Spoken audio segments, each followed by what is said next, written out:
আসসালামু আলাইকুম, কি অবস্থা সবার? আশা করি সবাই অনেক ভালো আছেন। তো হঠাৎ করে ছোট ভাই বলল যে ভাই অনেকদিন ধরে বৃষ্টি হইতেছে, যেহেতু এখন বৃষ্টি নাই, অনেক খরা এবং সেই সাথে আকাশেও অনেক চাঁদের আলো, চলুন আমরা নদীর পাড় থেকে একটু ঘোরাফেরা করে আসি।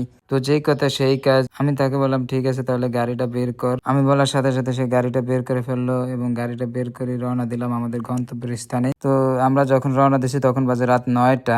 নদীর পাড়ে ঘোরার জন্য বেস্ট টাইম হলো রাতের বেলা। রাত যত গভীর হবে ঘোরার জন্য তত আপনার কাছে ভালো লাগবে, কারণ তখন চারিদিকে শুনশান অবস্থান, নীরবতা থাকবে।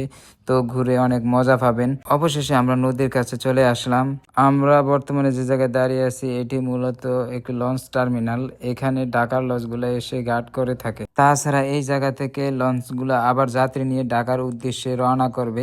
যদিও এই জায়গাতে বর্তমানে দুটি লঞ্চ ঘাট করানো আছে, হয়তো কিছুক্ষণের ভিতরে এগুলো যাত্রী নিয়ে ঢাকার উদ্দেশ্যে রওনা দিবে।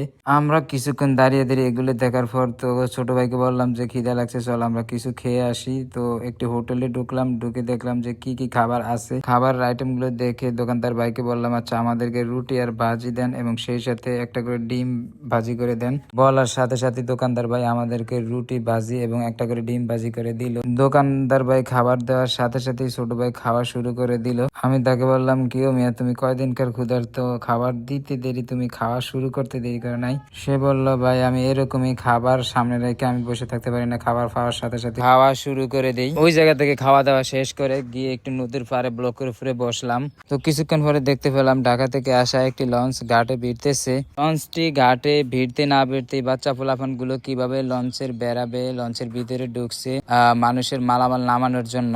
আসলে তারা তাদের জীবনের ঝুঁকি নিয়ে এই ধরনের কাজগুলো করে যাচ্ছে। এতে করে বড় ধরনের কোনো দুর্ঘটনা ঘটতে পারে, কিন্তু তারা তাদের জীবনের পরোয়া না করে শুধু ফ্যামিলির জন্য এত বড় ঝুঁকি নিয়ে কাজ করতেছে। এই ধরনের ঝুঁকিপূর্ণ কাজ মূলত তারাই করে যাদের ফ্যামিলিতে আয় রোজগার করার মতো কোনো সদস্য থাকে না, তারাই একমাত্র এই ধরনের ঝুঁকিপূর্ণ কাজ করে থাকে। ঢাকা থেকে যাত্রী নিয়ে আসা লঞ্চটি ঘাটে ভিড়লো। আমি আর ছোট ভাই দাঁড়িয়ে দাঁড়িয়ে দেখছি যে কি পরিমাণ মানুষ ঢাকা থেকে আসছে। ছোট ভাই আমাকে বলছে যে দেখেন কি পরিমাণ যাত্রী আসছে ঢাকা থেকে। এই লঞ্চটি যদিও আজকে রাতের জন্য এটি লাস্ট লঞ্চ ছিল, দেখুন কি পরিমাণ যাত্রী এসেছে।